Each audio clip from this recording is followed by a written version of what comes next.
Hi there, my name is Aaron Short. Welcome to my YouTube channel and a live stream. Today is July the 31st. I had some hiss there from the other end, but I was doing some testing earlier. Earlier I was trying to use my lavalier microphone, and I decided this headset is so much better. The headset is great, obviously, because the microphone is right in front of the face. Even with the lavalier down here, it's still got all that gap between here and the voice. And also you're using a condenser microphone, so it picks up a lot of ambient noise. This is a dynamic microphone, so this only picks up what it hears right in front of it. That's why we use these on stage. I actually decided to go on to Sweetwater and order the microphone without the headset. So it goes around the back of the head without the headphones. And then what I'll do is I will use the Let's turn this off. I'll use the in-ears. So rather than have the whole headset, I'll just have the microphone part. I'm going to try that maybe. Well, I should have it by next week. I'll try it next week and see what I think. But it's just so hard to go back to any other kind of microphone when you're used to having a dynamic right in front of your mouth. If you're interested in YouTube, this is quite useful. Condensers do sound warmer and fuller. That's why we use them to record our voices when we do recordings. But the dynamic mic just emits all that background noise. You can have the AC on, you can have the TV on in the next room, you can have planes flying overhead, and this mic would not pick those up, or very little amount, small amount. Whereas a condenser mic just picks up everything.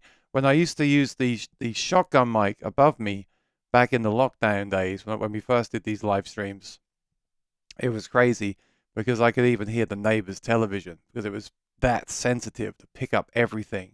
So it was great. It sounded great. It looked great not having a mic on screen, but at the same time, it was just a nightmare for noise. And especially back then when the iMacs had those noisy fans in them. Now with the new M-Macs, the M1, the M2, the M3s coming soon, they're silent. There's no fan noise. And you've got this microphone, so I don't really hear very much apart from some traffic outside, which is really great. A few things have happened this week I want to talk about. I've gone early because I have a gig. I have a gig today in a hotel in New York, and it's very exciting because our own Lee and Rosanna are visiting for 3 days, or 2 days, today and tomorrow. So I'm going to be meeting them in person tonight for the first time. I was just thinking how weird it feels because I met all of you.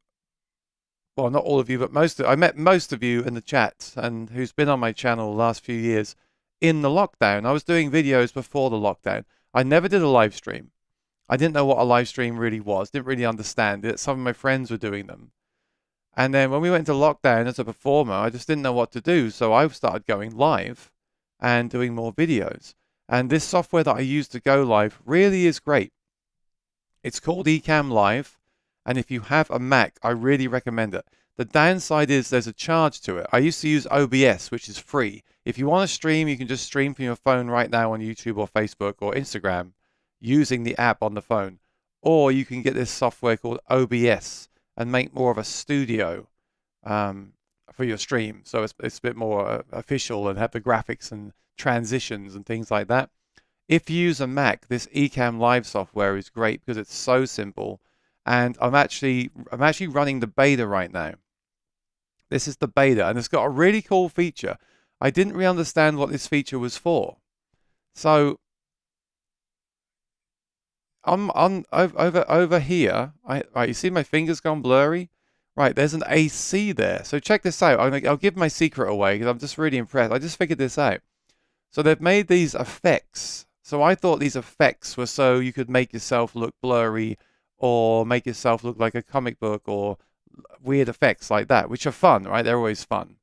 They're always fun in games. But what I've done here is I've set up, set this up here. Look, check this out. Oh, just unlock the scene. Right. You see that over here? That's the AC. The AC has always bothered me. And I used to try to hide it with the lamp behind me. But I realized, of course, the other day that that's blocking all the air, and I can't get it cold in here. By moving that table out of the way in the summer, I can get more air in here. It's much colder, which I need. Well, that's not very good for the guitars, but it's good for me. But I just realized using something like the blur effect. Look, check this out. Isn't that cool? I can basically just blur that out. And it just kind of looks, I mean, it looks a bit weird, I guess. I think if I hadn't said anything, you wouldn't even know. So I like that. So they keep adding cool features. You know, Ecamm Live are very slow at adding features, but when they do add features, they're very well done. I like that. Bit like the Quad Cortex. Incredibly slow at adding new features. When they do add them, they really make me happy. And then we'll talk about some other update stuff later on, maybe. But yeah, good software. Ecamm Live, very good software. Highly recommended if you want to do live streaming. And check out the link below in the description. Let's say hi to everyone. I'll talk about my week some more, and then we'll do any questions and news. I was prepared for a big event today that didn't happen. I'll talk about that as well. All right, Aaron. Hey, BB. Hello to all in the chat. Greetings from Ireland. How you doing, T? Good to see you. Bedouin, Hola from Nola. Always. Oh, I thought you were first. You're second today. Gotta be faster next time, my friend. Just kidding. David Belcher. Good morning. How you doing, man? Good to see you. Zach Lee's in California. How's the weather there? Patsy Smith's in sunny Suffolk. And Bernard Smith says, congratulations on reaching 15K subscribers.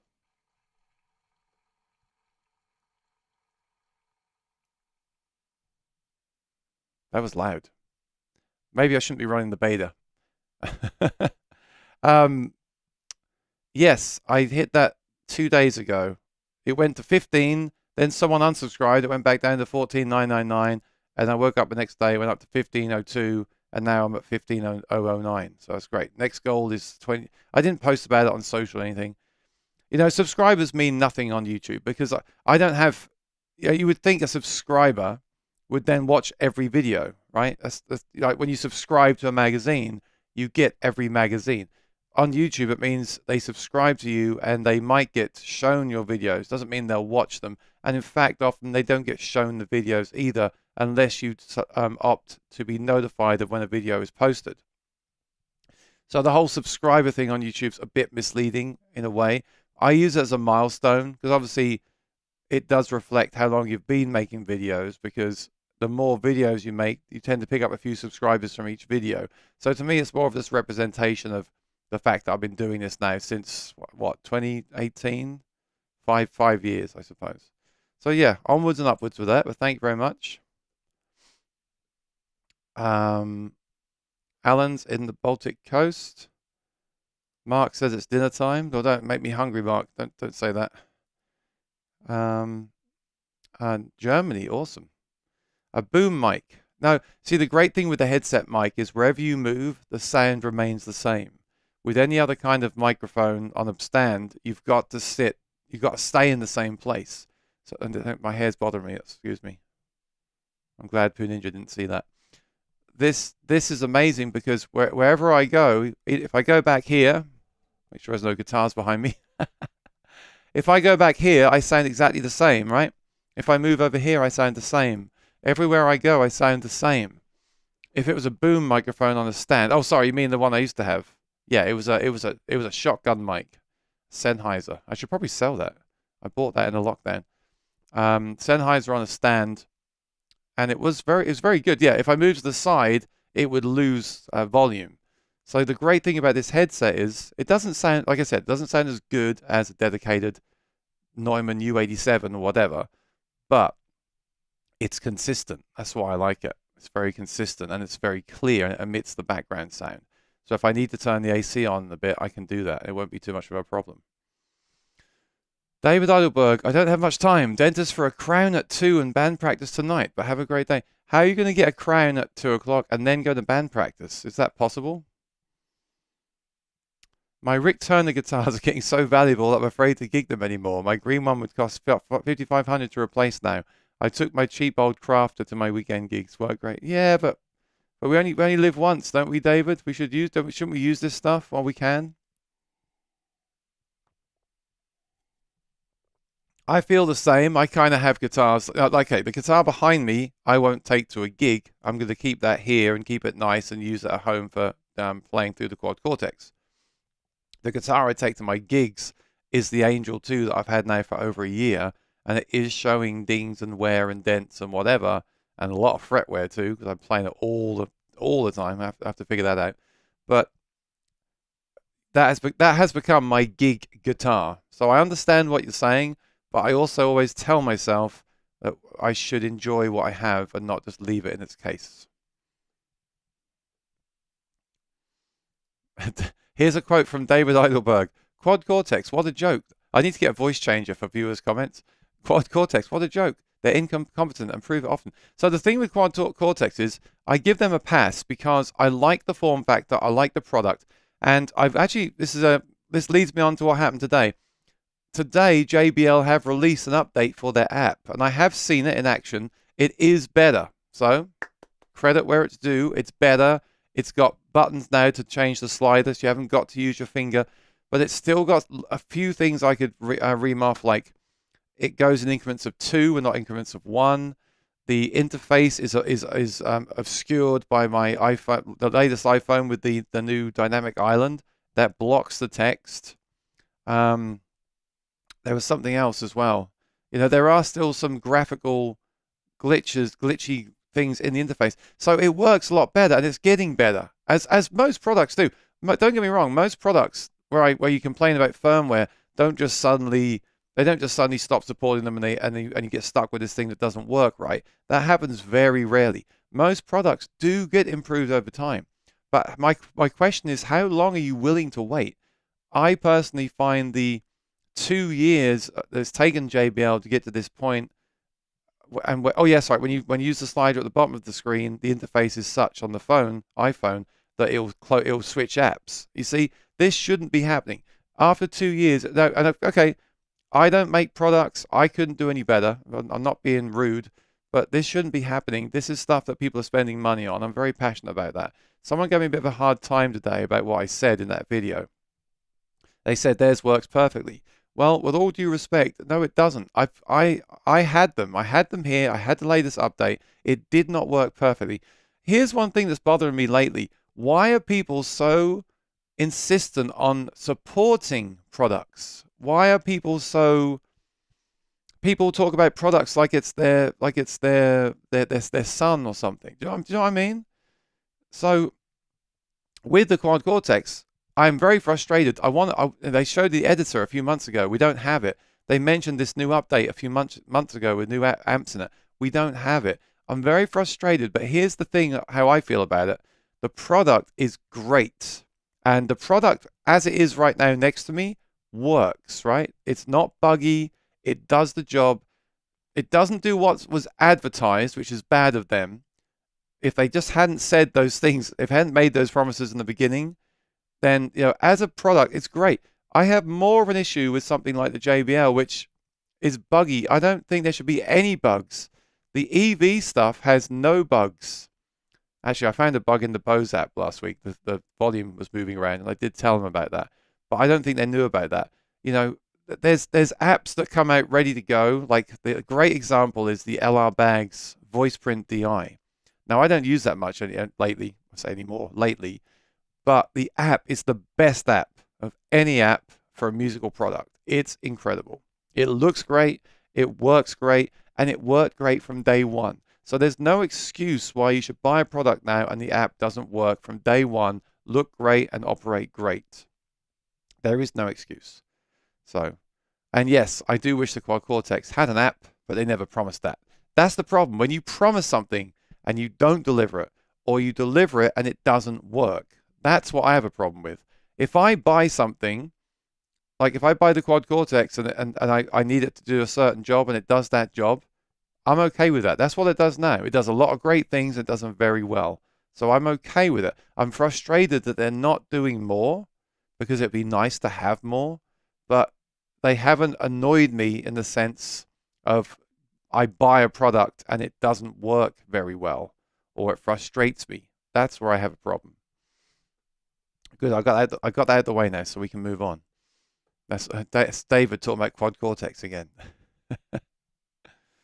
Hi, Duarte in Portugal. How you doing? Got some new faces here today. Good to see you. Zach says it's hot there. 79.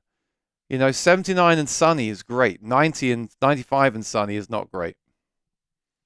Rafa, let us know how your gigs were this week, please. I appreciate that. Okay. Duarte, I like your picture. I like your picture, Duarte. I like the way it blends into the comment there. I have a question that's been wrecking my brain. Do you happen to know which platform is better to stream as a musician, Twitch or YouTube, considering you have all your content on YouTube? Well, here's the thing. I don't really know, and that's the problem. This is a big topic. There's the frustrating thing with music, and I presume you're talking about doing cover versions. Cover versions are a real pain, as they always have been. When you perform covers live, there's companies that collect royalties and distribute them to the songwriters. Okay, we had a company in England where they'd actually come to the bar and write down your set list. Actually, they do that in America too. Um, the easiest thing to do is not to post any copyrighted material on your channel at all. I did notice that for some reason, because Ecamm Live, this software that I'm using, allows me to stream to Facebook and YouTube. I used to stream to Facebook as well. Now I got no viewers there, but I did it because I could, and a few people would see that I was live. The thing is, I got a warning a few weeks ago saying Facebook won't let you stream on there this time for copyright, or you violated some policy, which I presume is some kind of copyright thing. I don't know. I don't know. So I have heard of people going live on Facebook doing covers and then they got shut down. The stream got disabled. So there's that. YouTube, I've not heard of that happening, but what will happen is once you finish the video, they'll either make a copyright claim, which is fair enough because the songwriter deserves the money for the songs that you've played, and they'll either give them the money or they might block it and take it down. The worst thing they'll do is give you a strike, and if you get 3 strikes, you're out. Your account gets locked down. So it's all a bit of a gamble. Twitch, I think, might be better just because it's not as mainstream. And maybe I'm saying the wrong thing. Maybe I'm saying that because I don't use it. But at the end of the day, when you do covers on YouTube, you're taking a risk. And I decided, I had to make the decision. I decided it was worth the risk because that's what I do. I'm a full-time cover musician, cover song singer. I'm singing covers tonight. I'm singing covers tomorrow. I'm singing covers Thursday. I'm singing covers Friday. And I'm singing covers on Saturday, I think. So that's what I do. So I want to share that on the platform. And I also think it's nice to keep everything on one platform. And also I have I'm now at 15,000 subscribers. I've worked hard on YouTube to get to that point. So that's why I decided to do that. Also, YouTube allows you to collect super chats and super thanks and things like that. So I decided to take that risk. You have to decide if it's worth taking that risk. Some people also set up another channel just to do that on. My friend Peter Gregg has Peter Gregg Live. So he does his live stuff on there to keep it separate. Because also, when you go live, like I am now, right?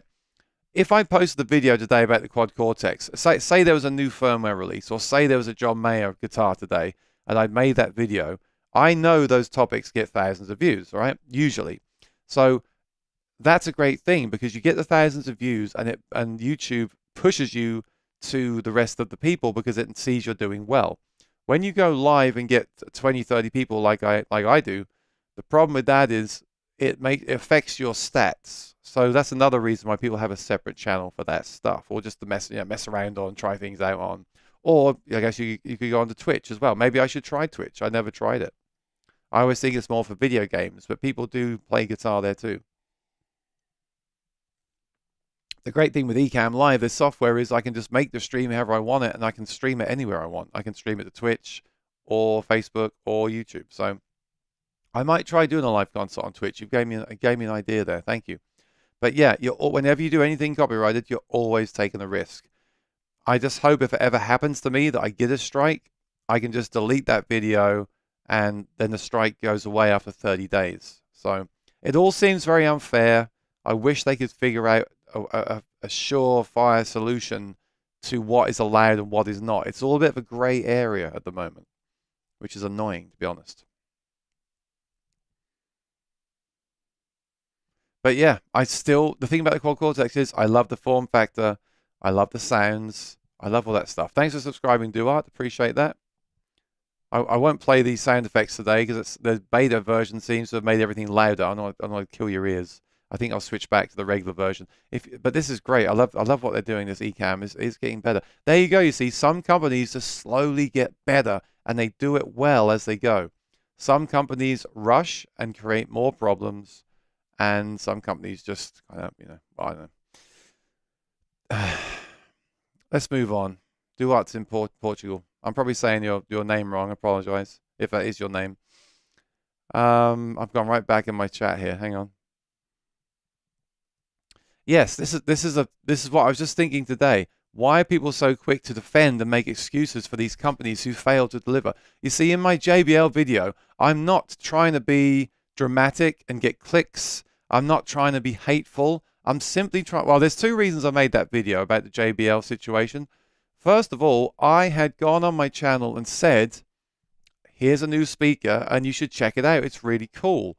So I didn't want people to go out and buy it and then complain to me that I didn't tell them the full story. So I feel compelled to give the full story of what I know. I don't want to be a liar or deceive anyone. So I just thought it was my moral obligation to make that video. It was really bugging me. Yeah, I was telling everyone, I need to make that, I need to clear that up and just move on. So that's why I sent those back and made the video and move on. But to then sort of say to me, well, I disagree with you, it's fine. No, don't get me wrong. Anyone on this channel can respectfully disagree with me at any time about gear, because gear is not all subjective, but a lot of it is subjective. But there were clear bugs with that thing. And again, don't attack me. I'm just giving the information. I'm just showing, I guess I should have shown them, then you'd have the evidence, right? I'm just giving the information out in an honest way. So I'm not looking to have a fight with anyone in the comment section. I'm just trying to make sure people are fully aware of the situation. And yes, it does seem like they're improving it. But the real question is for you, the consumer. How long are you willing to wait? You see, I don't mind waiting for Neural DSP, because if I get a band gig tonight and I need to plug in with something small, if I need to take the train tonight, there's nothing else that I could take apart from the Quad Cortex. The Quad Cortex is small. That's why it's such a great device. It's so small and so powerful that I kind of would rely on that. So I'm okay with that. And there is nothing buggy or weird for me. It all works as it is supposed to. Anything they add now going forward is a bonus, really. I know we expect these things now, but it really is a bonus thing. So I'm okay with that, but I don't want anything that's buggy. That drives me crazy. You know, I said in that video, I think I got the car camera. It works. It was really expensive. It works really well, and I think you should have a camera in the car, because if someone hits you, you've got the evidence, right? Really important these days, especially where I am. But it said the other day, like, please format the memory card, or it won't work. And I was like, why do I have to format the memory card every kind of month? So it says in the manual, every month format the memory. Why do I have to do that? Why doesn't your software have a feature where it detects that it needs to be formatted every month and just format it when you get in the car? To me, that is almost what I would call a bug. It's certainly a frustration. I don't want my gear to frustrate me. I want it to just work.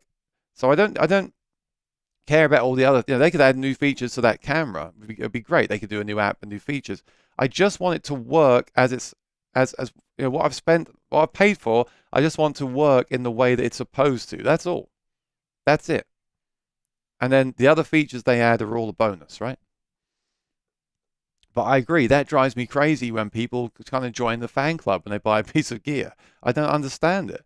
We're the customer. We're not the company. Right, Panda, we'll talk about that. We'll talk about that in a second. Rodrigo's here. He says, hey, I'm from Brazil. Rodrigo, if you've got a few minutes, tell us in the chat about your album. I see you're releasing some music, so please post about it in the chat. I'd love to read. We'd love to hear about it. Just tell us what you've been recording and give us some information if you wish. Thank you for the insights. Lots of people playing live covers on TikTok in the evenings. Lots of young, attractive women with the most viewers, and many of them really. Well, I wouldn't say that, David. I thought the video you posted yesterday of your duo was excellent. You sounded great, and I thought the guitar sounded great too. And I was actually going to message you and say, what is that guitar that you used in the video clip you posted yesterday, and what did you run it through? Because it looked like it had a pickup, magnetic pickup in it, but I couldn't see what the logo was. So what was that guitar you posted, if you're still there? Have you ever used the Prism software? I see a lot of the walking live streams. I was going to do walking videos at one time. I kind of wish I did now. Some of the things that I see around here would be great to have on video. But no, I haven't. But I just love this. I'm a Mac user. This software is for Mac. It's optimized for Mac. It looks great on my screen. again, it's a bit like the quad cortex. When it first came out, it was very bare bones. They've gradually built it up. It's still behind OBS, which is free, but it works reliably and it does what it says on the tin. And then every year they'll add a few more features that are really nicely done and make it that little bit better. I'm okay with that, because they sold me a subscription to live streaming software and for Mac, and that's what this is. And then the things that were really missing. Again, I'm linking this into like the quad cortex. When the looper was really missing, they added it, and they did it very well. So multi-streaming was missing from this, and they added it, and they did it very well. So I'm okay with that progression. But again, the best company were LR Bags with the VoicePrint DI, because the app, at least on the app side, day one, bang, this amazing app that was just perfect. Like, why can't everyone be like that? Because of money, because of this, because of that. Well, sort it out. Mark's having dinner. That's all right, Mark. I did this early, so if people come at 4, they can just watch the replay again. So let's read this out from, let's read this one from David. That guitar was my cheap crafter. Wow, that's a Kent Armstrong lipstick pickup. I most used the Fishburne undersaddle. That sounded really good. What were you playing it through? And there was, speaking of that, there was another comment on I posted the video today, my final video of the hi-fi pickup from LR Bags, because I really took my time to think that through and consider that. And I made the video, and it's a bit ranty, but I wanted to put it out there.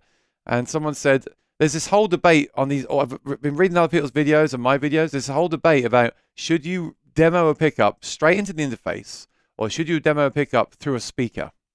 Now, I think you should do both, because here's the thing. I get really mad when I see someone demo a pickup and it's through a speaker, and the ambient room microphone is picking up that sound, and that's bleeding in, and the acoustic guitar's bleeding in, and the speaker's bleeding in, and the speaker's got EQ, and that's not the pickup. That's that situation. So when you plug straight into the interface, you're getting just the pickup. And that's really important to me, because I play with in-ears a lot lately. I really love it. And I want to hear what the pickup sounds like straight in, because that's what it will sound like in my in-ear monitors. I do get the point of demoing it through a speaker, but on the other hand, I don't, because if I set up a speaker here or in the next, the ideal thing would be to set up a speaker in the next room, so it doesn't hear the guitar or the mic in this room, so it's separate, so it's isolated. Record the sound out of that speaker, but I'm still recording that speaker. You might not have that speaker. I don't understand. Like, the great thing with a direct recording is you can download that recording, load it into Logic, play around with it, add an IR, EQ it, play it through your PA system yourself. That's why I think direct recordings are so valuable. I think when you do other kind of demos of pickups, there's too much other information. And it's funny, because I just said that I love the sound of David's pickup. That was through a Bose tower on a big stage, recorded, I guess, with a phone from from quite a distance away. So again, you're not hearing the pickup, you're hearing the situation, which is that situation. So I get the point. The point is, all pickups benefit from going through the PA and hearing it in the room, the same way that electric guitar sounds so wonderful through an electric guitar amp, but not through a modeler. That's the point. But for me, I want to hear I just want to hear the pickup and then take it from there. I don't want to have those other influences coming in, because it doesn't make sense to me. So that's why I do it. So let me go back to Rodrigo. He said, yes, I'm releasing a few songs this year. It'll be one a month until December. Oh, that's cool. Yeah, a lot of people do. Like John Mayer does that now, right? They don't release an album. They release like 3 songs, 3 songs, 3 songs, 3 songs. So you're doing 1 song a month. Yeah, why not, right? It makes a lot of sense. So you spread it out over the 6 months rather than just dump. If you just dump the album all at once, then you've got to, that's it, right? You're kind of done in a way. If you release a song every month, it really stretches it out, and they can also, people can focus on that song. That's a great idea. I love that. Very cool idea. So it'll be 1 a month until December. 6 songs in total. The first one is already released. The next one will be released on August the 18th. Excellent. So go and check out Rodrigo's channel and listen to his new music, because we should celebrate when people make new songs. That's great.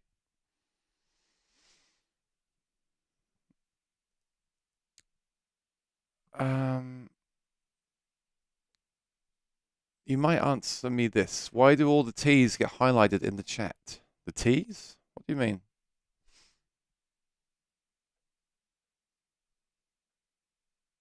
I'm not sure what you mean. Let me see here.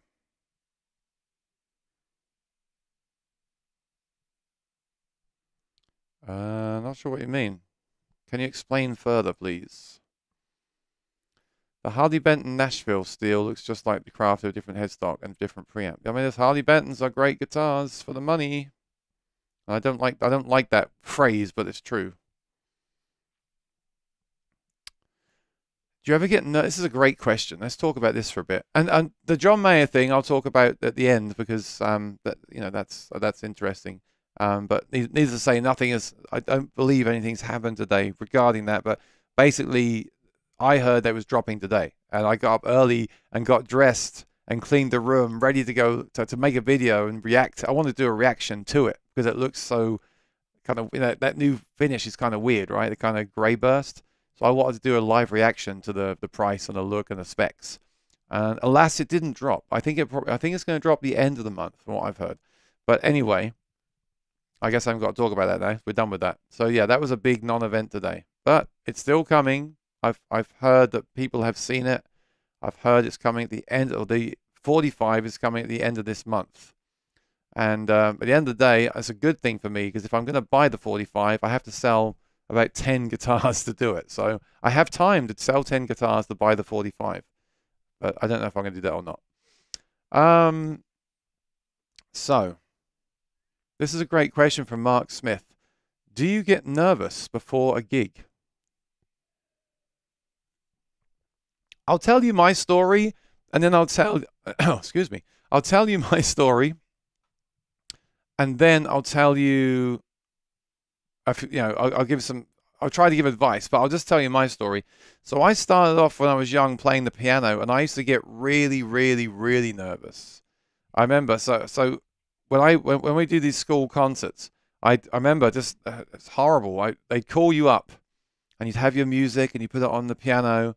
And I sat there and I used to lock up and start sweating. And I remember just going, like, my hands just going stiff and just playing it kind of averagely, and everyone claps because they're polite, and then you get off. But whereas at home, you could play it well. There's a few things about that. I don't think I was fully prepared. I think when you're going to perform, you've got to be overly prepared. One of the reasons I switched to playing guitar and singing is that I felt it was easier in that I didn't have that stress of all those notes. I could strum and sing. I find that more relaxing and natural than sitting and playing and pressing all the keys, right? And playing classical music. It's harder, I guess, in many ways. Maybe not harder. Maybe singing and performing is harder physically, but it's harder for me to sit. I mean, it's like if I have to play a solo these days. Say you ask me to learn a really hard solo and play it next week in a band, I'd probably feel slightly similar. I have that. That's the kind of nerves I get. And I think that all comes from being underprepared, because I don't get nervous anymore, but I feel like I'm overly prepared now because I do this so much. And I think I did get nervous playing guitar in the beginning as well. I think what it is you have to just do it a bunch of times. Once you've done something so much that it's the norm, then you don't get nervous anymore. I think everyone gets nervous in the beginning because it's new. It's like if you asked me to go to, I was looking at CrossFit the other day. One reason I didn't just go to CrossFit is because, well, there's two reasons. One is I don't feel like I'm fit enough yet. I'm still working on losing some weight first. But I'm nervous because I haven't been there before. I don't know what they do there. I don't know if I want to do it. I don't know if I'll be able to do it. They're the doubts that you have, and that's why you get nervous. If I'd been going to CrossFit for the last 3 years, I would just go there. I would have gone this morning like nothing, right? I would have got out of bed, walked down to CrossFit, done the workout, come home. I did my CrossFit today. That's what it is. It's doing something that often. So a good tip for this then is to perform as much. Well, okay, let's wind it back. The first tip is be over prepared. Get yourself over prepared. So learn. So let's say I'm going to play a song. So first of all, learn the song. And I mean, learn it like the original, so there's no doubts. So get the original song, and listen and listen and listen and listen and listen for a few days. Really, this isn't necessarily what I do, but this is for me the perfect way to learn a song. Listen to the original recording and learn it. Listen to it. Don't play it yet. Just learn how it goes, right? Then write it out.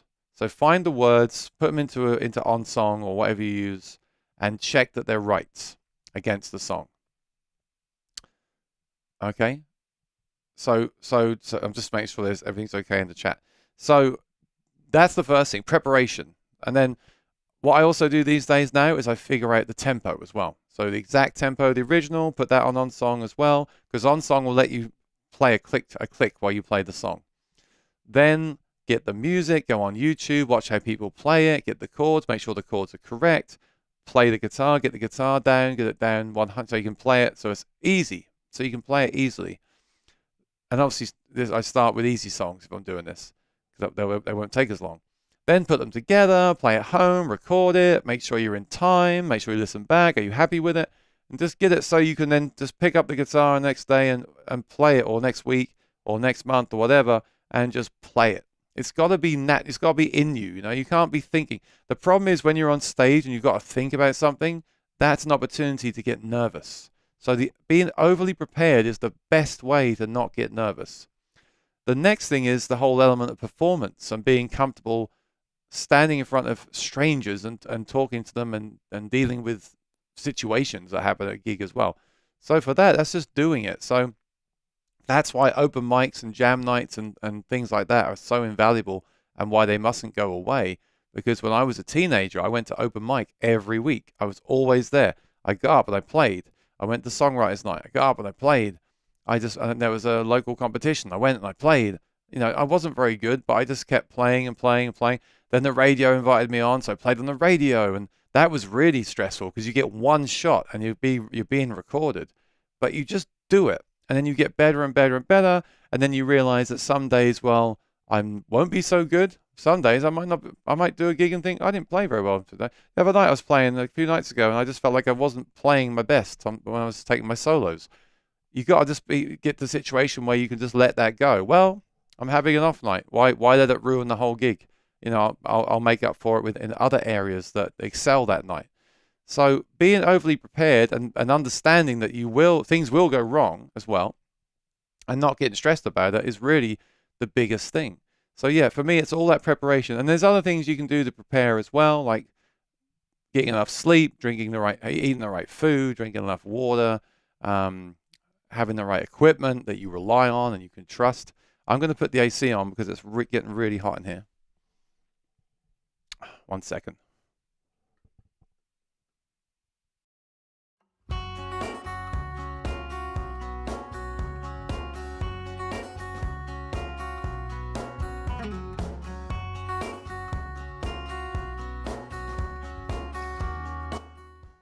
Okay. Oh. Okay. Whew. I thought I could make it through with the AC off, but no, it's heating up. I also have lights and the computers and everything, so it gets really hot in here. Yeah, so that's what I would do. I would over-prepare. If I was doing it all again, I'd over-prepare. So like I said about going to the gym, you know, I guess I would prepare. So I'd lose weight, start walking, start doing workouts at home, and then go to the gym. And then when I go to the gym, I feel more like I just feel more comfortable. I'm not as nervous about going to the gym. So being prepared, I think, is the most important thing, definitely. Hope that answers your question. David says, the crafter was going through my Boss AD10, Bose S4 Mister, and L1 Compact.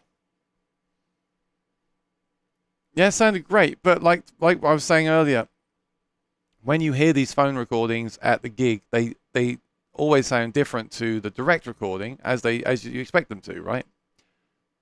But it often blows my mind how I hear an undersaddle pickup at a gig and I'm fine with it, and then I discover that's what it is, and I'm like, oh really? That sounded fine to me. But there's also something to me, like on the flip side of that, I can't play an undersaddle pickup directly in in-ears because it sounds horrible to me and it doesn't feel. I hate that thing about feel on electric guitar amps. I don't understand it, but I do understand it with pickups in acoustic guitars, because the Cole Clark is responsive and has this feel, this fatness to it that I don't get from an undersaddle pickup by itself. So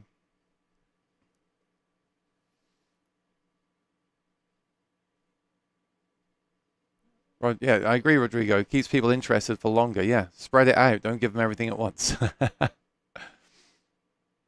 Charlie, how you doing?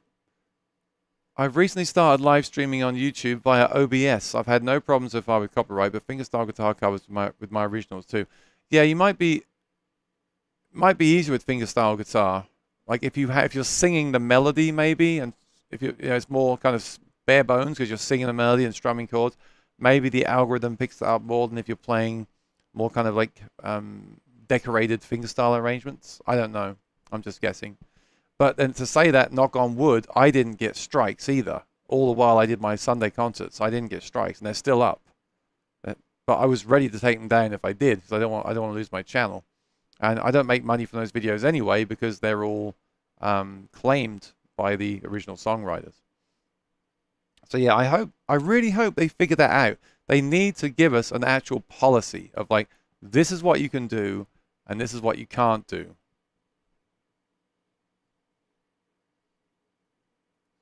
John says, have you ever played a gig where there's a large party right in front of you and their chatter is drowning out your music? What do you do in a situation like that? Actually, I had 2 situations like that just this week.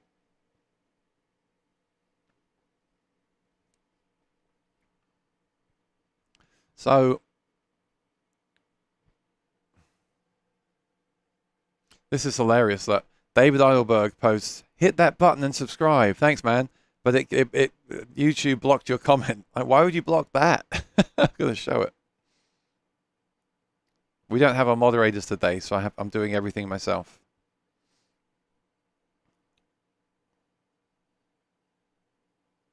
I think maybe that T is highlighted T because it's your phone. You know, it's showing that that's your comment. Anyway, where was I? Yeah, this is interesting. So I got to my gig Friday, a bar gig, and there was a table of people in front of me talking loud, and it was a noisy, a lively room with the sound bouncing off these stone walls and floors. Here's what I do lately. I think the worst thing you can do is try to beat them by turning up the amp because they're going to talk louder. It sucks when you can't hear yourself because you hear all that noise, and it's not good for your hearing, and it gives you a headache. With my Voice Live 3, I carry my in-ears around. It's ready to go for tonight. See, I say it again, the Voice Live 3 Extreme, wonderful piece of gear, best piece of gear ever made. I give it that. I will say that 100%. Because what I was going to do on Friday is just whip out my cable, plug in my in-ears, and go. And not have to listen to the people because I've got in-ears in. But I didn't have to do that. The people started to leave early on, so it kind of quieted down very quickly, so it was fine. So then I just used the speaker because it's nice to have a speaker in the room. It's nice to have that sound, but then again, in-ears are nice too because you get the stereo sound and you don't hear the ambient noise. I like both for different reasons, but that's an option to have an in-ear rig and throw that in at those occasions, so you're not fighting with those people. Something really funny happened the other night. Someone got their phone out and started playing the speakerphone right on the table in front of me, like this. And they're like a few feet away. And because the pub was quiet, it was 8 o'clock and it was quiet, there was a game on, so everyone was out, everyone was coming later. They had me turned down. They had me turned down so much that my Cole Clark, which isn't a particularly loud guitar anyway, was louder than the music. So when I did a loop, I'd be strumming and recording, and when I hit play and stop playing, the guitar volume dropped in half because I was hearing the guitar in the room. Okay, I should have used a sound hole plug. That would have helped, or the guitar behind me would have helped. But I did the same thing. It got to the point where I couldn't get into the music. I couldn't even hear the music well enough. They didn't want to turn it up because it would also turn it up a lot down the back of the room. So I just got my in-ears out and I put them in and I played the rest of the gig like that. It's I've got a cable made up, which is basically a snake. So it's a guitar cable and a headphone cable in one. So on one end, I plug into the guitar, and it's got a hole for the headphones to go in. I use the Shure 535s. The other end goes into the Voice Live 3, and then the headphone goes into the Voice Live 3, and I can control my own headphone mix from the Voice Live 3 Extreme. It really is wonderful and amazing. It's just the best thing ever. To have that kind of flexibility from a pedal is just out of this world, you know. And their mixer went down too, so I went straight from the Voice Live 3 into the front of the house. You know, that pedal that I use for my harmonies, my looper and everything, became the mixer and the in-ear monitor rig. And it saved the day. And it was a great gig. So yeah, there's not much you can do. You can't, you know, the customer's always right. You can't ask people not to talk. When someone's got their phone on speaker, you can ask the staff to ask them to turn it off. I think that's fair enough. But if people are just talking, having a good time, you really have to just either turn up a little bit more and just hope they don't get louder, or put up with it. There's not much you can do, is there? Move, set up somewhere else maybe, or stand closer to the speaker. Then you're going to blow your ears out just for that. The in-ear thing is just I can't live. I'm using those in-ears now for over 50% of my gigs. They're so useful, and they're always with me. If I ever need them, I just throw them in and I go. They're just amazing.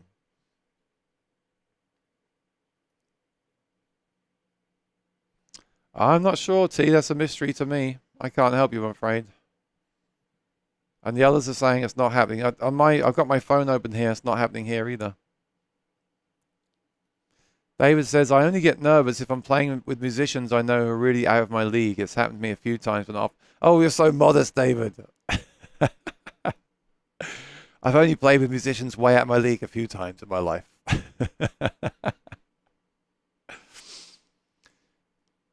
That doesn't make me nervous. I thought you were going to say you only get nervous when you play with musicians that suck. Because they're going to... That's the thing. If musicians are incredible, you just kind of sail along with them, right? If you play musicians that are like out of time and too loud and out of tune, that's rough. Because where do you go? You're just lost, right? Not being rude, we all have to start somewhere. And I'm sure I've been that musician. I'm sure I still can be that musician. But the point of the matter is, when you play with really professional, seasoned players that have excellent timing and tuning and pitch, and are skilled and experienced, you just kind of slot right in and go along with them. When you play with people that are kind of, so, you know, say the drummer's out of time, and you can't lock in with them, that's not a fun gig at that point. And no, my timing isn't great either, but a drummer's timing should be great, I think. A singer should have great pitch, and a drummer should have great time, at least, right?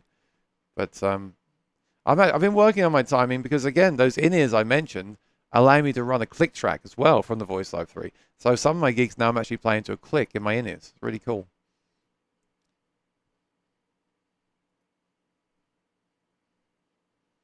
T, try updating the YouTube app and restarting your phone or whatever you're watching on. So Telefan has ordered the Cole Clark True Hybrid, like the guitar you see behind me, and it's arriving tomorrow. Congratulations. I'm trying to think if I've got any tips that I can give you. I haven't made the full review yet. Well, you need a spanner to adjust the truss rod, and you need a thin spanner because the regular spanner won't fit in the slot. So with my spanner, because it's, you know, a spanner is, or a wrench, or whatever, you say spanner, right? They're fatter on one side, so I found I could turn it and then flip the spanner and then turn it and then flip the spanner. But try to find a spanner, which I haven't been able to. Send me a link if you find one, to one that's got thin jaws on it, so you can just turn it. That's how you adjust the truss rod. It ships with, the current ones that I've just made ship with 10 gauge strings. You can put 11 or 12s on there, but I think 10s are great for the lead playing. And I think that's it. I will definitely make, that guitar had so much interest. The video didn't get thousands of views or anything. It got hundreds of views, but the people that did watch the video were really intrigued by it. So I'm definitely going to make an in-depth video about that guitar. But yeah, congratulations on your new guitar day.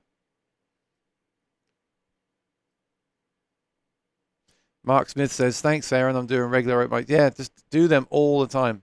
Just go to any open mic you can. If anyone asks you to play somewhere, go and play. You know, any like community events around, anyone's having a party, take your guitar. Just it's experience. Like no one just gets up and is a great performer day one. Some people get very good on guitar and singing very quickly. You know, you get some children that are just amazing players, and they do well. Actually, sometimes they are very confident, aren't they? Maybe that's an exception, but in general, I believe that comes with experience and practice. Performance is just like learning an instrument is the same as learning to perform. They both need to be practiced, and you can practice at home. And the great thing now is you can practice in front of the camera. I mean, you can set up your phone like this, and you can go live, or you could just make a video, and you can film yourself, and you can watch it back and think, right, what do I need to improve? I did this with the streams that I did. Because, you know, I see people posting their videos sometimes, and they've got like a music stand that's blocking them, so you can't see them. That drives me crazy. Or maybe they got their eyes closed the whole time. You know, you need to think about all this stuff. Like, how do you look? Where are you looking? What's your facial expression? Are you relaxed? Do you look comfortable? If you look comfortable and if you act comfortable, the audience will be comfortable. If you act awkward, then you're going to make people feel uncomfortable. So all these things are really important. And yeah, the great thing now is you can just set up your phone and make a video and watch it back. And then you could also, if you want to, for fun, you could go live. You know, go live on your Facebook account and do some songs. You just have to do it a lot of times. Yes, please hit that like button and subscribe. I'm on a mission now. I'm going to get to 20K.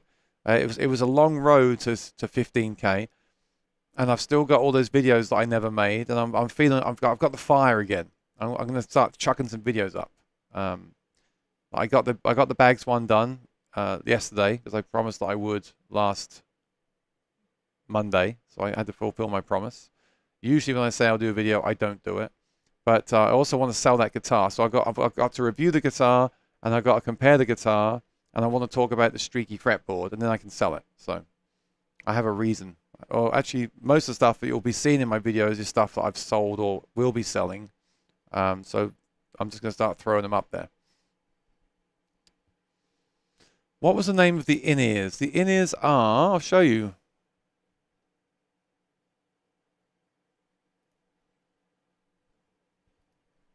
I tried the cheap ones, and they're very good for the money. But when you compare them to these, they suck. These are the ones to get.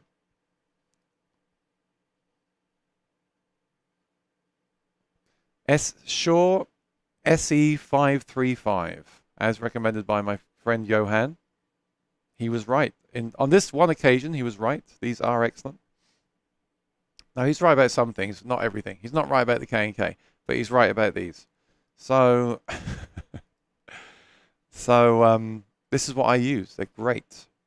And I bought another box of tips. You can clean the tips here on here. You can clean them as you should all the time. I bought a new box as well, so I can replace them because I'm using them all the time. And there's the case. And I just keep these in my gig bag with me. But bear in mind, you need a way to use them. So the Voice Live 3 Extreme has a built-in headphone amp and monitoring system.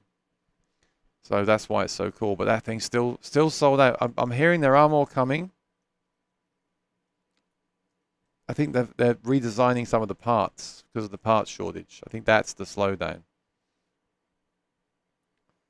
So I hear that they're going to be coming by the end of the year. You see on the back here. So what I do is I plug my guitar into the input. My mic is obviously plugged in here to the microphone. And then the voice goes to front of house. I just do mono. And then there's the headphone socket there. That's how I connect everything. And then if I need to use in-ears, I can just plug them into the combined cable that I carry around with me. This actually comes with one, but it's very cheap. This is it, you see? That's that cable. Guitar and female headphone to guitar and male headphone.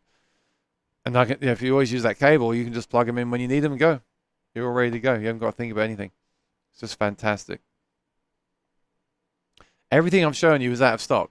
We're getting to that point again, are we? That's not good.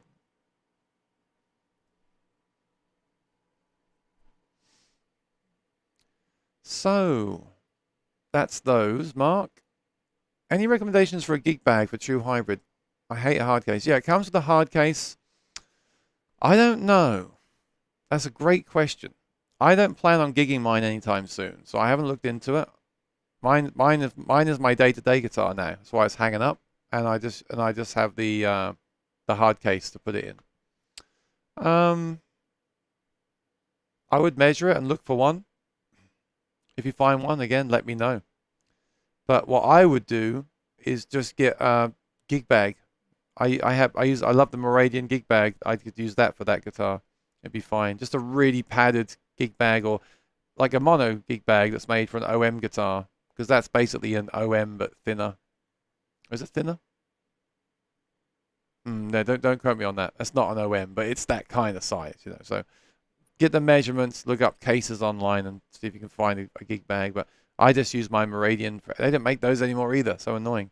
I use my Meridian for everything, and that would go in that Meridian, so it's fine. But yeah, if you find one, let us know.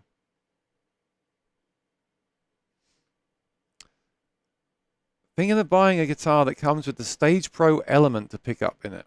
I can't remember. What was your take on the Stage Pro Element? I wouldn't use it. Whenever I get a Stage Pro Element, I upgrade it to the Stage Pro Anthem, because the Stage Pro Anthem is just a preamp swap. It's a straight swap, and you just stick the microphone on. So if you want to put that in, get the Stage Pro Anthem instead, 100%. And why do you want? Oh, it comes with it. Okay, so that is an added expense. So whenever I've got a Rain song, half the time they've come with that pickup, and I've actually taken that out and replaced it with the Anthem version. But that's an expense. See if you can buy the guitar you're looking at with the Anthem version already installed as an upgrade option. Better to pay them a bit more and get that installed than to get the one you don't need. Although every time I did do that, I actually managed to sell the Stage Pro Element on Reverb. At least I got a little bit of money back. Not all my money, but a little bit. So it wasn't too bad. And it's a much better sound, in my opinion.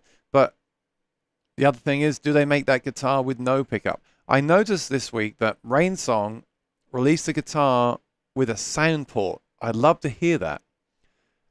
Because it's got a sound port, I wonder if they'll put a Stage Pro system in the side of it. And I started thinking, I don't think they should do that anymore. I think they should just sell the guitars with a sound port in them and let us decide what pickup we want. And my advice to you then would be just install the Anthem SL. Just install that. Done. So I think they should. That's my opinion. I think I don't have a problem with those sound hole controls, sound side mounted controls, and sometimes I think they're really useful. But with the Anthem, especially with the Cole Clark, with the Anthem ones, I mean, I guess having a tuner and a volume is nice, but I think I'd rather they just didn't do it, because then you're stuck with that hole in the guitar in the future. But yeah, I would not personally. I've heard the Element recently sound great, but I couldn't use it. Again, I'm using in-ears, and I don't want that sound in my in-ears. I need a richer sound in my in-ears. By all means, try it. You might like it. Like I just said, I've heard it sound excellent lately at some shows, but it's not. It wouldn't satisfy me. I'm too fussy. Alan says, I always sit on a high chair when doing a gig. I feel more comfortable, and it reflects on my performance and to the audience. They seem more relaxed too. That's interesting, Alan. I have a different opinion on that. I understand why you do it. If it makes you, like I said earlier, and you're right, if it makes you more relaxed, that's a good thing, and it will make the audience more relaxed. I never sit down on a chair when I perform. It's funny, people always offer me a chair, and I say no. I always stand. And the reason I always stand is because well, first of all, I sing, and I feel like it's better to sing when you're standing, because you're not like, when you're sitting down and singing, I just don't think it's as easy as when you're standing up. I also feel like when you're standing up, you have more of a presence over the audience, right? Because you're standing there rather than be sitting down. And I think it allows me more energy as well, because I can move. And I'm not a dancer by any means, but I can I can move around a bit and duck down a bit, and I can kind of get into it a bit more, and I can tap my foot and I can move my body to keep my tempo. So that's why I do it. Now I do understand though, sitting down, like, it also depends on the gig. If you're playing a gig where everyone is sitting down and it's more of a mellow occasion, or you're playing at a wedding and you don't want to be the focus of attention, then sitting down in the corner would would take the attention away from you, and it would put it more onto the bride and groom, right? So I understand that as well. So there's definitely a personal preference, but my personal preference is to stand. And when I go to watch people perform, I prefer seeing them stand because I feel like I get more energy somehow. But that's just my opinion. Thomas fixed his tea. Well, that's good.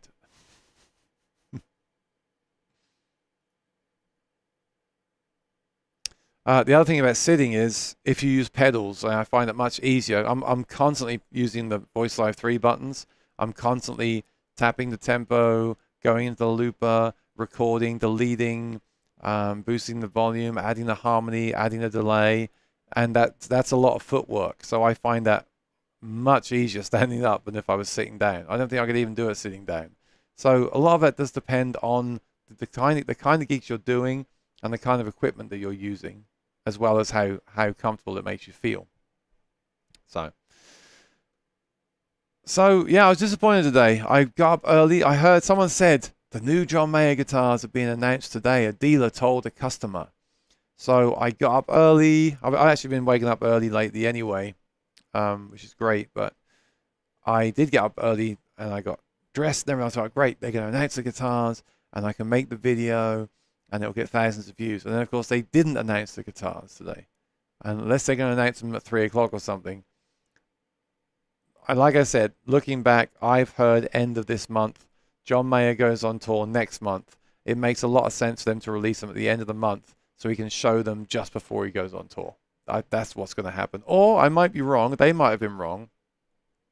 And they may announce them tomorrow because sometimes it's like they're off by a day. So basically, any time between now and the end of the month, they're going to announce the 2 John Mayer guitars. And I want to try to react to them. I want to see they've been announced. Just jump on here, which is, again, the great thing with this software. It's all like everything's set up, ready to go. I want to just jump on and just record and just react. Like, what do I think of these? Are they good? Are they not? What do I like? What don't I like? And then just I want to put like a reaction video up to those guitars. We've seen a picture. It's very low quality, and that doesn't reflect the final product, I don't believe. So once we get those high-res photos and the promo stuff, I want to actually talk about it in a video. So I'll definitely do that. And it's exciting. They'll come. They will come. Danielle says, stumbled onto a recent photo of a Santa Cruz guitar with a Cocobolo fretboard. Not familiar with the playing characteristics. It certainly made plain black look rather boring. I do like those plain black fretboards though, Danielle. Especially on the Martin, you know. Dr. McFarland, howdy folks, how you doing, man? No, some guitars, some looks to certain guitars is worth it. And, the Cole Clarks look very unique, don't they? And I like that they're unique. For me, it's more of just there's a few things. For me, it's more of a brand thing. And for me, really, it's more of a what I'm used to kind of thing. I'm used to a Martin looking a certain way. That's what I'm used to. And when they change that, it throws me off a bit. Cole Clarks can be very random looking, and I'm okay with that because that's how they've always looked to me. So a lot of this stuff is habit. That's the danger with gear. You get into this like habit of what stuff should be like. Having said that, everything's got to be taken on its own merit, right? The fretboard on the OM28 that I'm selling, to me that just looks a bit like, I don't know, it doesn't look bad. It gives it a rustic look, but it's not like it's figured. I saw one the other day where the line, let's see if I can find it. I saw one the other day where the line goes straight down the middle, almost. It looked really cool, but then the line went off, and I was like, well, actually, it doesn't look so cool now. But that's just my preference, and I'm going to make a video about that because I just want to get that off my chest, the whole fretboard thing with what's going on with that. I mean, look, I'll show you this again. I don't know what's going on, and I'll probably throw this in there as well. Look at these. Look at look at what sweet all they have in stock right now. They're all uniform fretboards, right? To me, that's what it should look like. And again, I've said this every week. What's going on? Why are they not streaky? Maybe no one knows. You would assume that means they've found some, one or solid black ebony, but there's not. They're still. I know they're still dyed. I've tested one. They're still dyeing the boards, but they're not using the ultra streaky. So let's try another one.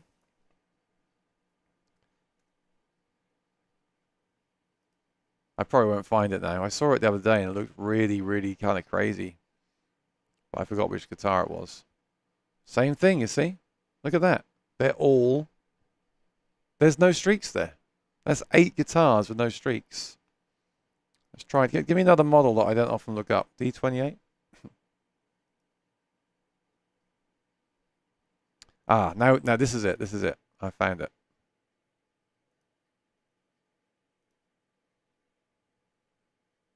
Oh no, that's not the one. But here we go. Look, I've finally found one. And by the way, they've got 4 of each guitar right now, which is kind of cool. I finally found one with streaks on it.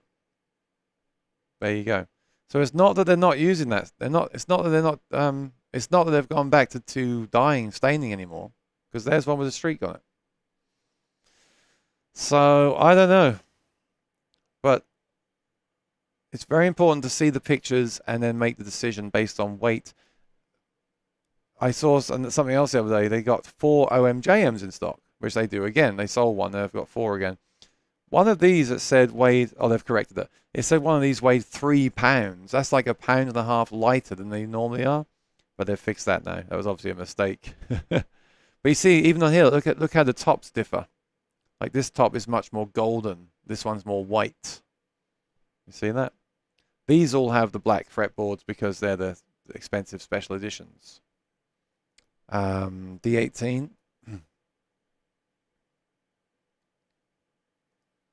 Plenty of stock right now. There's 4 of every guitar. This is amazing. We haven't seen this in months. This is very good for the customer. And most of them have the... I just like that, you know. Like, look, I always look at the pickguard too. I want the pickguard to look a certain way. I want it to be nice and light, so I would probably choose this one. And then it's great because you've got the weight there. You can check everything over in high quality. And you can check the board, the headstock, and the back. Looks awesome. Yeah, it's a good time to be buying a guitar new because there's so many guitars now. Thank goodness. There was none at one time. 2 M36s. Again, looks like the boards are not streaked. What is going on? I'll stop in a minute. This stuff fascinates me. D35. I do this every day, so now I'm just doing it on the stream. 2 D35s. That's great. And solid black fretboards, right?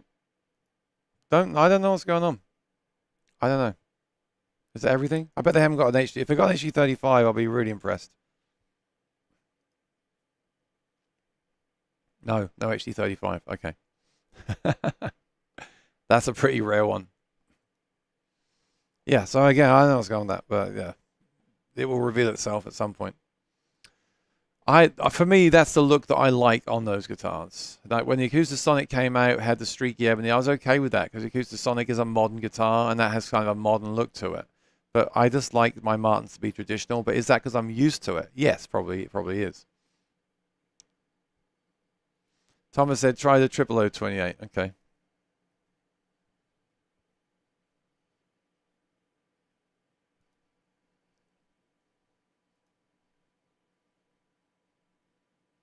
Ah, that's the modern deluxe. 0028. Here we go. No, back ordered. The HD35 and the 0028 are the more rare ones, but yeah, the D28, the HD28, D35, the OM28, the D18, they've got like 4 of each, which is great. 2 M36s. Really, really cool. They had some cool customs lately too. But I think they sold them. Seems like the custom shop at Martin's been doing a lot lately too. Has anyone tried this yet? I want to see if we're going to go to some guitar stores tomorrow, and I want to see if I can find, this doesn't really appeal to me at all, but I want to see what it's like in person. The Street Legends and the satin finish guitars. I haven't played them yet. They had 4 of these ones the other day. They still do, yeah. There's a lot. They got a lot of money in stock there. $8 a piece. Yeah, here we go. Look, there's some customs here. Here's a custom GP. Ambertone. Alpine spruce top. Very nice. Look at that. Whoa. Wow. Let's look at these. I haven't seen these lately. So I've only got one of these. Custom shop. Isn't that incredible? I better not show this to Lee. He might be taking one back on the plane with him.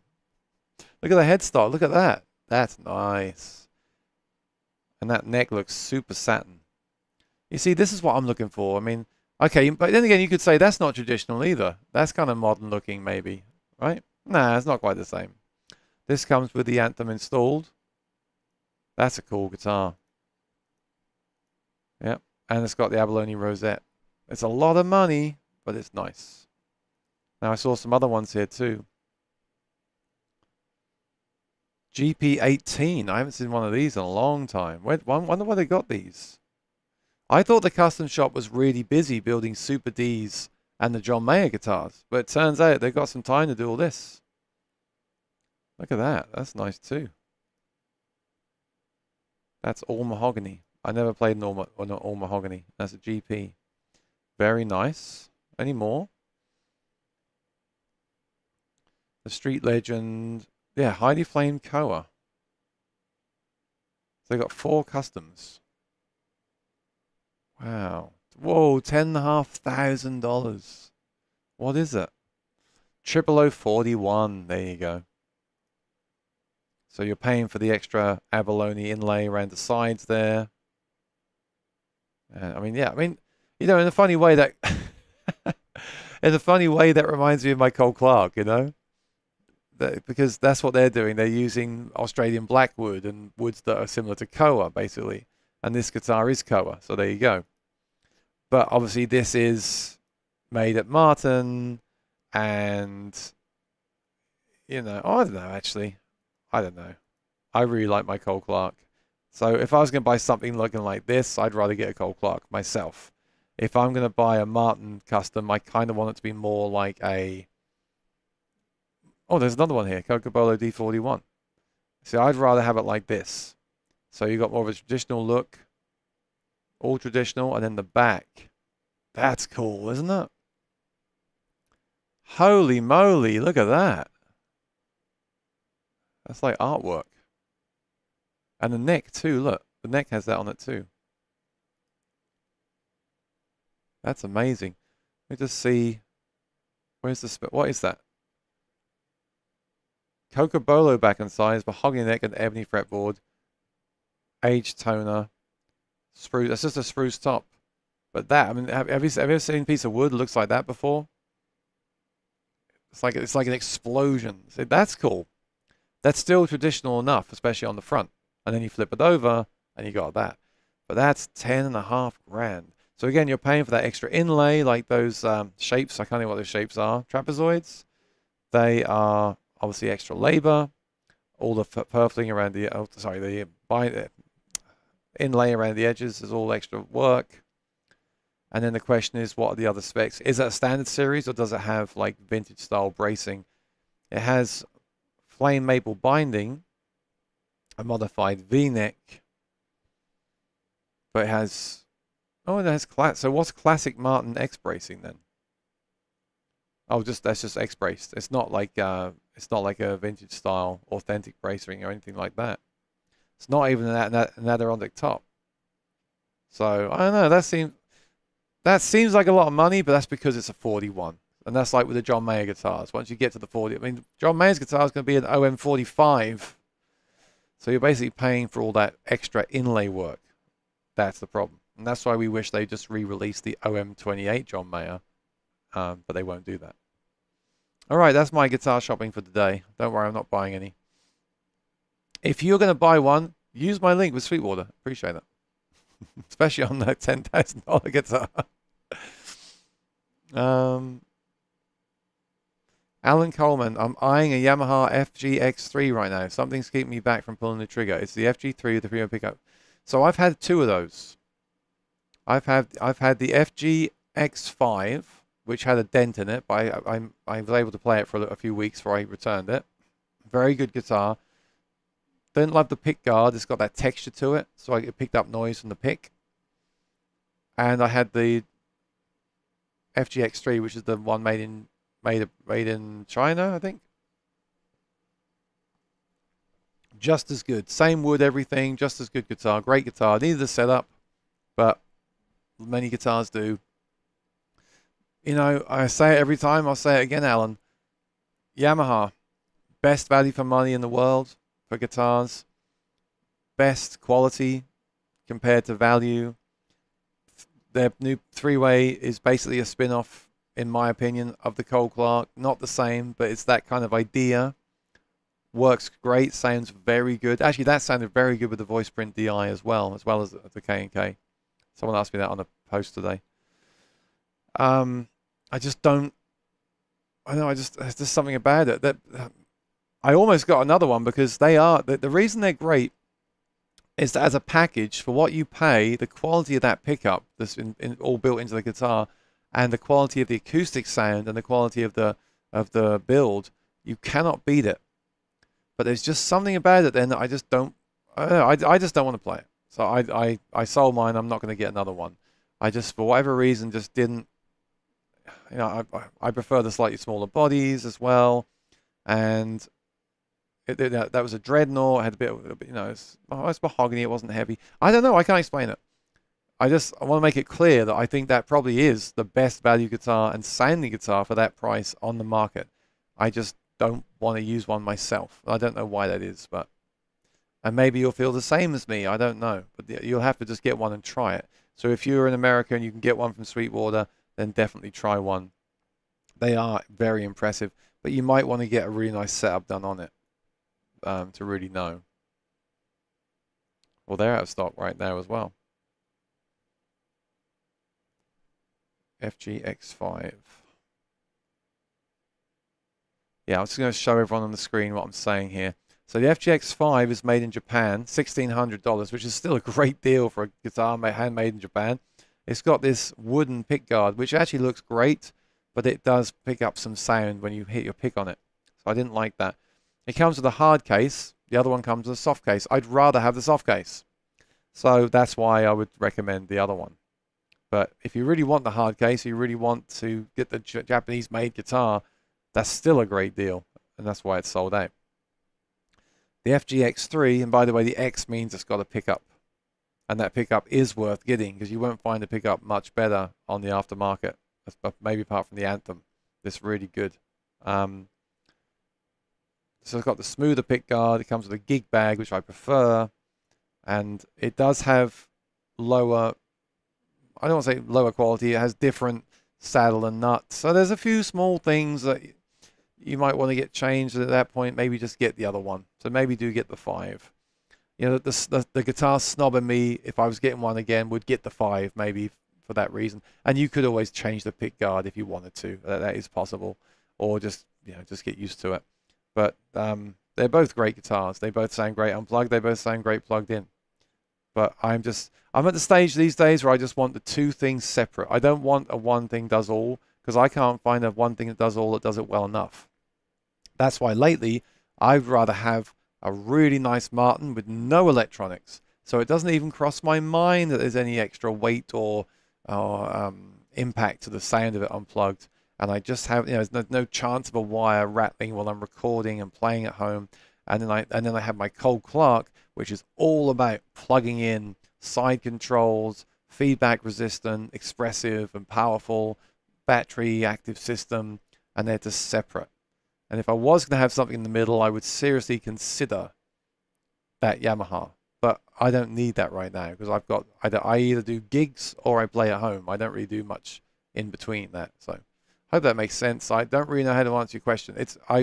If you get one, I certainly would say you're doing a great thing because it is a great instrument. So don't think that really helps you at all, does it? But there we go. Thomas says, I think I've seen a Martin custom shop in your future. I have one already.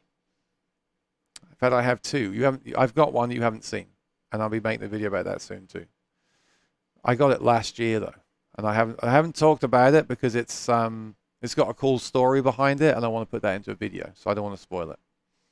So for that reason, I'm not buying another one. The only custom shop I might buy is I might buy the John Mayer, but if I'm going, that's going to be something that I really think about. And if I do buy it, I'm going to buy it from somewhere like Sweetwater and tell them I need to try this guitar. I need to compare this guitar. I need to make sure that I 100% think it's one of the best sounding guitars that I own. Otherwise, I'm not going to keep it because I'm not, you know, we're at the stage now where these prices are going up and up and up. And if you're going to buy something just to put in the closet, that just seems like a waste of money to me. At the prices we're getting to now, I can't see them being a good thing to invest with because there's not much more headroom to go, right? If you're spending $10,000, $20,000 on a guitar, are you really going to be able to sell it in 10 years for $40,000? I don't think so. I don't think that's going to happen. I think we've hit a ceiling, in my opinion. Oh, very cool. Yamaha sell the upgrade kit for the Yes, I've seen that. Brings up to the 5 for much less money. Yeah. Yeah. The only thing is you're going to have to install the saddle and the nuts. So if you're happy to do that, if you can do that, that's great. So what I would probably do is I would have a setup and have someone do that for me. I kind of want to get it plecked, but that's a lot of money. So I would probably do that. And then, yes, because again, I want the gig bag. I don't want the hard shell case. I want the smoother pick guard. So the only thing that I'm really missing is where it's made and the nut, saddle, and pins. If you can buy those, yeah, I would do that. Or like I said, I would go for the 5 just for simplicity, and then just if I owned a gig bag already, I would just get the 5 and use my gig bag with it. I mean, it'll always have that thing of where it's made. I don't remember feeling them being made any differently, but if you ever wanted to resell it or something, it's going to be worth more money, I think. But you know, on paper at least. So I'll let you make that decision, and you can tell us next time, Alan, what you did. But you have my blessing to buy a Yamaha FG guitar. They really are unbeatable in that niche of money versus quality. They're amazing. Okay, well, I'm going to wrap things up. So I'm really excited. We didn't have our moderators today because our moderators are here. Not here, but they're here, and they're going to come and see me perform tonight. I can't wait to see them. I'll try to take a couple of pictures to share next time. That'll be fun to share. And yeah, if you're new here, please subscribe and ring the bell. I really do appreciate all the support. I posted a video this morning. Please watch it. It's about the Bags Hi-Fi. That's been a really hot topic lately. And if you want to support the channel, you can send a super chat, a super thanks. Or if you're going to be shopping this week, if you're in America and you do use Amazon, Reverb, or Sweetwater especially, I have all those links in the description of every video. And if you click that link before you go shopping, I will get a slight commission, a few % at no cost to you. And that will help me run the channel. I just had to buy, just actually spent $100 I just spent $20 on a thing for the AC outside because my neighbor's AC is dripping onto that one. And that's going to be in the video. If I record the acoustic guitars this week, it's going to be in the recording. So I just got that. But, you know, this is what you do when you do YouTube videos. Hope you get some photos. We definitely will. I can't wait. Looking forward to the video of the Martin we haven't seen. Have you tried the Yamaha FG9R? Is that the new one? I have not. I will try it if I can. But again, that doesn't interest me. I don't think I would want to buy one, but I will try it. I'll try everything, and I'll keep an open mind. And I am known to change my mind a lot as well. It happens. Thank you, David. Appreciate it. That's awesome. It's been great today. It's nice to go on early. Hope you didn't mind the time change. And if anyone's watching this in the future who logged on at 4 o'clock, Thanks for logging in. I'll be back to my, let me just check if I'll be back at my regular time next week before I go, just so you know. I do have a few Monday gigs now coming up, so I'm going to do this earlier time when I have them. Like on the 14th, I'll have to do this as well. Next week, I should be on the regular time, 4 o'clock. And we'll see. Maybe I'll see over the month how it goes. Perhaps maybe I'll even change the time. I don't know. We'll see. So have a great week. Take care and be well. If you see those John Mayer guitars, send me a message. I got to get my reaction done. And I'll see you again next week. Ring the bell, subscribe, and look out for any videos that I post throughout the week. And give me a like and a nice comment if you like the video. All right. See you next time. Bye-bye.